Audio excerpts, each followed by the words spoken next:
CND News, informé dans l'éthique. Après l'alternance démocratique de 2000, cette tendance de libération médiatique s'est poursuivie. 2006 a vu la naissance du Conseil national de régulation de l'audiovisuel, CNRA, pour une meilleure régulation dans un contexte de floraison médiatique. Aujourd'hui, 18 années après, l'avènement du CNRA est dans un contexte où les normes internationales visant à la dépénalisation des délits de presse et auxquels le Sénégal s'est toujours conformé s'imposent de plus en plus. Mettrons tout en œuvre pour garantir une plus grande transparence dans la gouvernance du secteur des médias. Ce qui revient à publier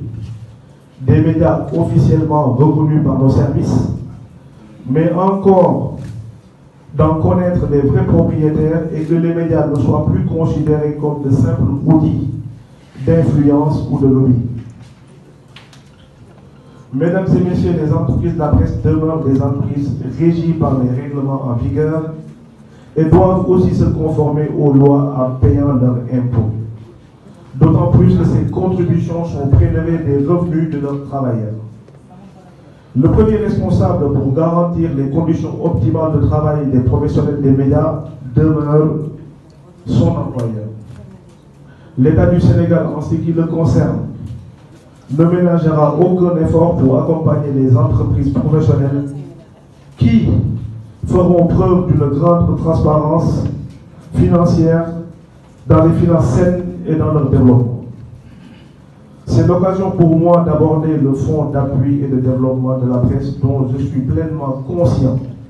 des préoccupations de gouvernance soulignées par les acteurs de la presse. Afin que ce fonds ne se limite pas simplement à donner des appuis financiers, mais qu'il devienne réellement un levier permettant d'impulser la montée en puissance économique du secteur des médias et contribuer plus globalement au développement de notre nation. Mesdames et messieurs, nous resterons bien entendu à l'écoute. Nous resterons à l'écoute de nos partenaires de la presse pour mettre avec eux en pratique la vision du chef de l'État, son Excellence le Président Bassirou Diomaye Faye, et du gouvernement dirigé par le Premier ministre, M. Ousmane Sonko. Et sur ces mots, permettez-moi de déclarer officiellement l'ouverture ou le démarrage des travaux de réflexion de cette journée qu'on espère fructueuse, et je vous remercie de votre aimable attention. ak itam organisation yi nga xam ne ñoom ñooy organisation société civile ak organisation média yi la ko waral nag daanaka ñaari mbir la bi si njëkk bi mooy loi sur l'accès à l'information xam ngeen ni Sénégal ay at a ngi ñuy liggéey si boobu la loi mais loi boobu ba tey nag ñu ngi nelaw si biir tiroir yi maanaam dañ koy tudd rek te demul assemblée nationale te soo leen yëree réew yi nga xam ni moom la ñu wër yëpp am nañ loi boobu te Sénégal su ñuy wax démocratie ba tey jii maa wax ak yéen si àdduna wër nga képp suñu nee Afrique Sénégal yëpp dañuy xalaat alors que démocratie boobu noonu mënul baax feew amuñu loi sur l'accès à l'information boobu parce que loi boobu daf du sax pour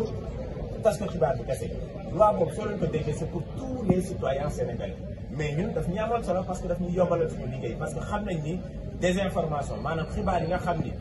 wérul dafa am doole lool fii si biir Sénégal te loi boobu dina participer pour ñu xeex désinformation yooyu ak fausse information moo tax nag ñuy profiter si activité bi pour lancer un appel jëmale ko si président de la République muy son excellence Bassirou Diomaye Diakhar Faye pour mu déglu les acteurs des médias si domaine boobu pour que mouture bu mujj bi parce que ñun def nañ tuuru Sénégal ànd seeg ay experts pour wax reporters yi lan mooy njëriñu boobu la loi mais ñun suñu doon liggéey maanaam document bu yàgg la am na document bu bees bi nga xam ne entre temps acteurs yi indi nañ ci ay coppite ñun mouture boobu noonu lañ bëgg a xool laataa mu jot assemblée nationale te itam buñ ko xoolee ba noppi ñu garal jéego yi parce que loi boobu noonu dafa naa ne warul sax loi sur buy aar les lanceurs d'alerte warul sax jiitu boobu ndax bii commencé nañ ci liggéey ay at yi beneen bi mooy li nga xam ne mooy aar lanceur d'alerte. pourquoi ñu si wax yenn saa sax nit ñi dinañ fekkee ne am nañ droit sur l'accès à l'information est-ce que jar na ñu naan ñuy am loi buy aar lanceur ma ne waaw am na njëriñ am na njëriñ parce que suñu nee lanceur d'alerte ñun tam dañ ciy gis suñu bopp. parce que ñun liggéey bu ñuy def ba su yàlla sàkk liggéeyu lanceur d'alerte la. mooy quotidien yoo leen bés tey soo leen xoolee am na ay quotidien yu génn di ngeen si gis ay révélation boobu du ma Kumba wala ma Demba moo ko def maanaam du un sénégalais lambda ku ko def ay taskatu xibaar lañ donc lanceur d'alerte yu njëkk mooy ñun. donc ñun itam loi boobu daf ñoo amal njëriñ moo tax it boobu tamit luñ ci bëgg mooy ñu impliqué ñu si biir ba ñun itam lépp loo xam ne jàpp nañ ne lu baax la si ñun ñu proposé ko nga xam ne su génnee ñun itam dinañ si gis suñu bopp parce que bëgg-bëgg bi yëpp mooy ñu am presse de qualité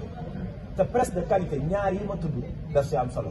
mooy ñu am loi sur l'accès à l'information di am xibaar yu wér te wóor mais aussi suñu liggéey ñuy aar parce que protection des sources xam ngeen ni ñu si jàpp bëri na ay jamono Sénégal daanaka soo leen xoolee rapport Reporters sans frontières bu mujj dañuy reculer la ko waral mooy ay tas xibaar yu doon jàpp parce que dañoo joxe ay information lu nu mel nag bëgguñu ko gis nguuru Bassirou Diomaye Diakhar Faye te am nañ si yaakaar parce que Bassirou Diomaye Diakhar Faye ñu njëkk a def loo xam ne ñun dafa dal suñu xel mooy mu bind ñu bataaxal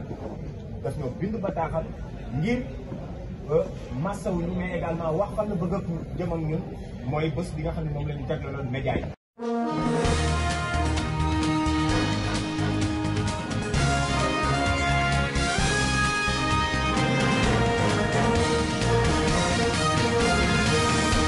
CND News, informé dans l'éthique.